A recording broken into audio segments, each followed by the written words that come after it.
नमस्कार दोस्तों, स्वागत है आपको हमारे चैनल टेक्निकल एफएल सपोर्ट में। तो दोस्तों, आज मैं आप लोगों के लिए बहुत ही हिट सॉन्ग का एफएलपी लाया हूँ, जो कि भोजपुरी का भक्ति सॉन्ग है, जो कि नवरात्र आ गया है तो नवरात्रि का सॉन्ग है। दोस्तों, ये सॉन्ग जो अभी यूट्यूब पर हम बहुत देख रहे हैं, इसका जो रिमिक्स में सॉन्ग। दोस्तों, ये सॉन्ग देखे तो मैं भी रिमिक्स किया था। दोस्तों, इसको मैं अपलोड कर रहा हूँ, नोवा स्टॉक एफएलपी आपको दे रहा हूँ, जिसका लिंक डिस्क्रिप्शन होगा, जिसमें पासवर्ड होगा 4 से 5 स्टेप में।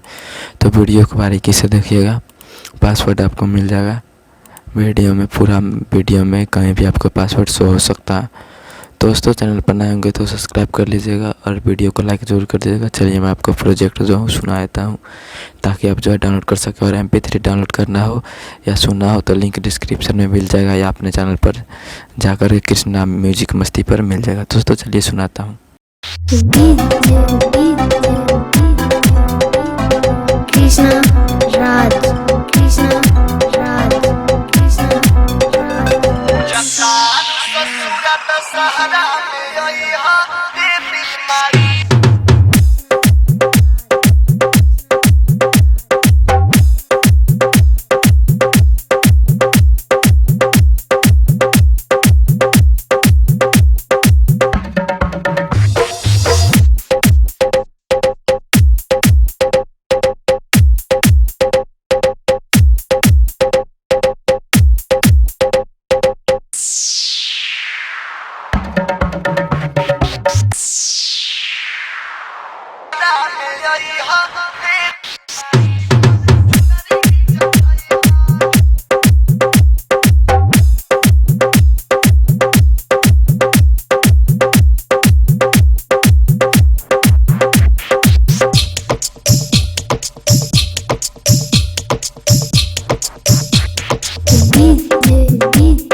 कृष्णा राज, कृष्णा राज, कृष्णा राज।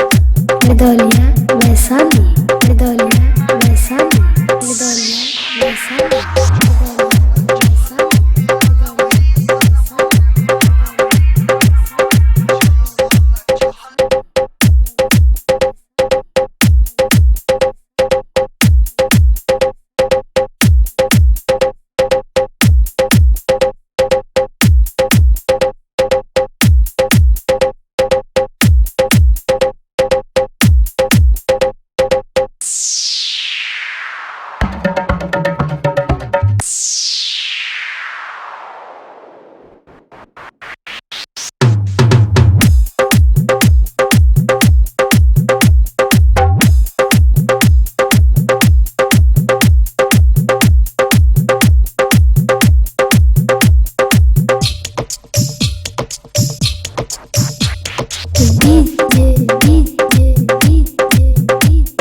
कृष्णा राज, कृष्णा राज, कृष्णा राज, कृष्णा राज।